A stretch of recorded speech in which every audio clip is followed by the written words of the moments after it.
Maria Teresa Addison. I've been with the company for more than 5 years now, and so far, I'm enjoying the position that I have. Being in the real estate, siguro masasabi ko lang is, sa umpisa talaga medyo magkakaroon ka ng doubt sa sarili mo, kung kakayanin mo. I assure you, because pinagdaanan ko yon and living testimony, kumbaga. Kung kinaya ko, ganitong age ko, kinaya ko because meron ako mga supportive na mentors. We have our bosses, the management team ng Cha Realty na laging nakasubaybay. Any time of the day, kung anong kailangan mo, moral help, spiritual, financial, lahat ng guidance ibibigay naman sa'yo.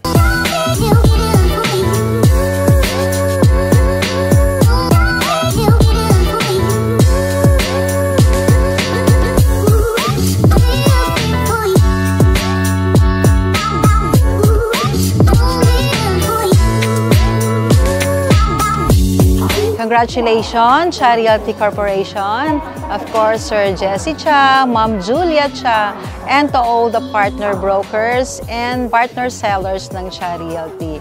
At talaga namang nakakatuwa. Mula noon nang magkasama kami nila Sir Jess hanggang sa ngayon, at talaga namang ang kanyang sipag at tiyaga sa real estate ay kamtan niya na ang success sa lahat ng broker partners and sellers ng Cha Realty Corporation. Maging ano lang tayo, patience, pagsisikap, kailangan talaga natin yan. And napakaswerte nyo kasi sa Cha Realty Corporation kayo napunta.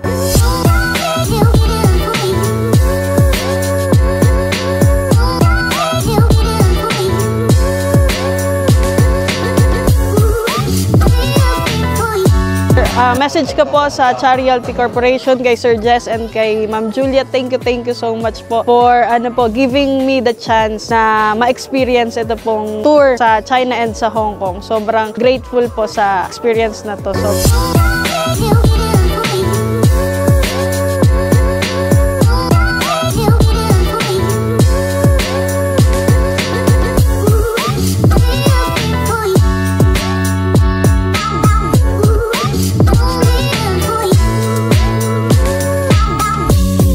Maraming salamat po Cha Realty kasi simula nung pumasok ako sa company natin, halos lahat ng first time actually naranasan ko. First time makasakay ng eroplano, first time makapag-ibang bansa, halos lahat first time. So, thank you so much na tulungan niyo ako as i-level up yung sarili ko. Thank you po Sir Jess, Ma'am Julia, and then team management for guidance and support.